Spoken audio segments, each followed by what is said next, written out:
Alright, Mopar people, welcome back to the channel. I'm just Mopar Joe. Hopefully with this video, it will keep you from getting the shaft when you are buying a torque converter for your 727 Mopar transmission. Let me show you what I'm talking about. Here's the transmission, the original factory transmission in this 65 Coronet that I'm working on. And you see the two cables that go up to the shifter and the column. So this column has one cable for the park actuator, and the other one just does the gear selector and the valve body. This transmission's been rebuilt and it's ready to go, but my problem is I couldn't use the old converter unless I changed the balance on something. The input shaft right there in the center that has that little hole is 19 splines. So you get an option. The older ones like this would be 19 splines. I want to say that's probably 65, 66. Earlier stuff. You'll be able to see it online if you check out, if you just Google Mopar input shaft automatic 727, it'll all pop up. But what I wanted to show you here, I have a special converter for this. I'm switching from the Poly 318 that had this giant converter. You see the very thin ring gear. That's usually a very, very low stall converter to pull a big heavy car out of the way. And I'm switching to this one that has the larger ring gear. So I will flip them over and show you converter sizes, but that weight is the most important thing on this converter beside the spline count. So the weight is to balance for the LA 360 that I've got to go into the 65 Coronet. So it's a simple swap. It bolts up to the transmission, but if I had tried to use this converter with that transmission, I would have had issues. And they do sell flex plates. I got a video on flex plates if you need to see that. But I could not use this flex plate on the 360 with the new converter. Here's why. So there's a couple different sizes. These are both stock flex plates. And you can see the difference in sizes here. So much smaller with the LA style than that big old Poly one. And that's probably, it was probably the same converter you could have found behind the 383 or anything else at the time. But I can't use that. It won't fit on this converter. It like dwarfs the converter. Let me flip them over and show you converter size. So here we are flipped over. You can definitely tell with that tiny ring there, that's a huge converter. This is, I believe, an 11-inch, so still a factory option. It has been cut and resplined for this application. I talked to Mr. Mike Ivan at Top Line Converter. And he's actually sent me, it's got a TLC right here. He sent me this raw. I could paint it any color I wanted. And I happen to have a extra can of orange paint around. So she got to be orange for today. One thing I would mention to you is don't throw your old converter away. A lot of that internal stuff can be reused. Where the splines actually go into that converter, he was able to use a core like that and make this converter up for me. So using part of those internals in this converter is a really big help. And that way you know that you have the correct stuff. A step that I take on install is always paint me a spot. This one happens to be blue. I could have used yellow or whatever, but they did the same thing on that converter. I think it's probably been switched since the factory.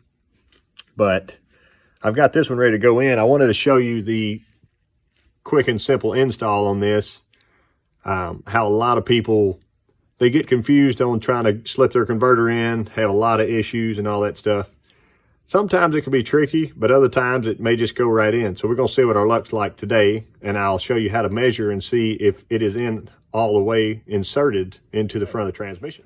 So step one, which my transmission builder, he pre-lubes this for me, but I like to put a little bit of lube around the snout of my converter and have it where it will go in. The converter is full of fluid, so I poured about 1.5 quarts, as much as I could get in there. And it will, some of it's going to spill out whenever I go to stab it in there. That's fine. But here's our first step. Lean it on in and stick it. There we go.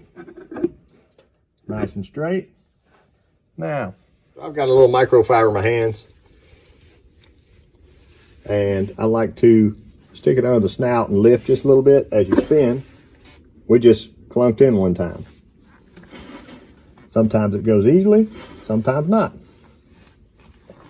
And it may take a couple tries. That's okay.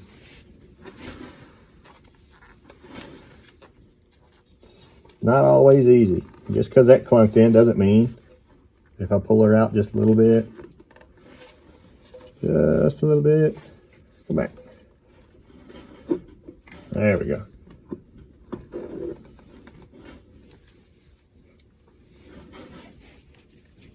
The rag kind of helps with the drag on your hand and fingers and whatever.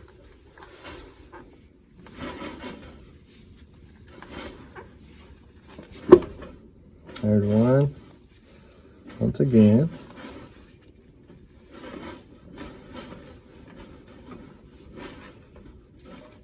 Going in smooth. I don't like to stick my fingers back here because it will pinch it. Pinch those fingers.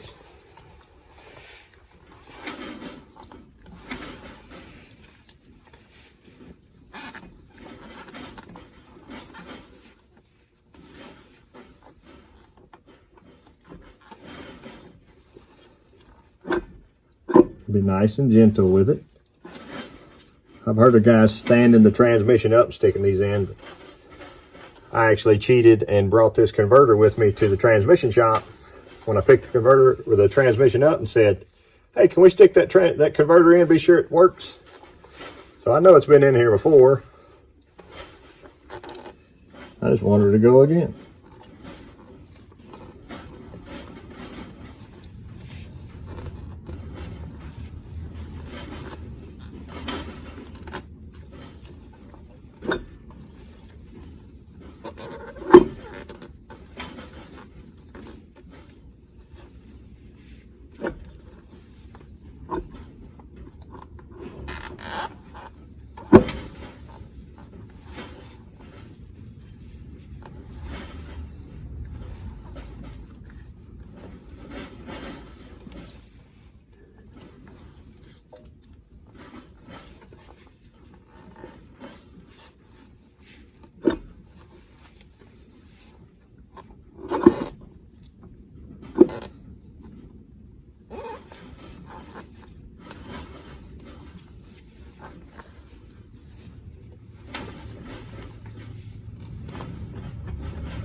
Some guys like to take some long bolts and stick on here and turn and twist.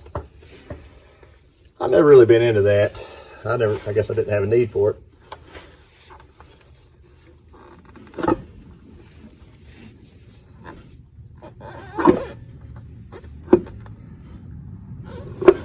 There it is. Now. Okay. So how do you know?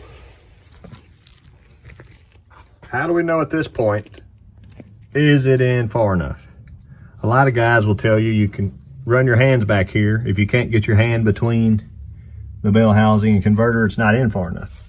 Since this is a little smaller converter, 11 inch, we can measure. So TCI has a chart and it'll tell you from this distance here to the edge of that should be 1.25 inches.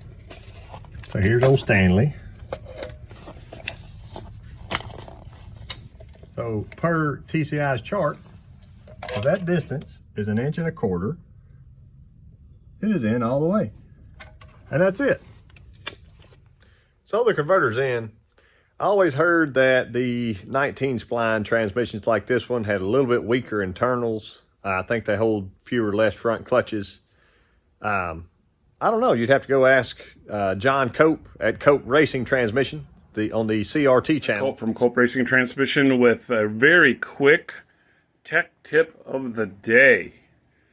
If you're going to run a high pressure valve body in any rear wheel drive Chrysler transmission and put a blocker rod in there, don't use a plastic accumulator. Tech tip of the day. And he can help you out with more transmission stuff. Anyway, I appreciate y'all watching, and I'll catch you next time.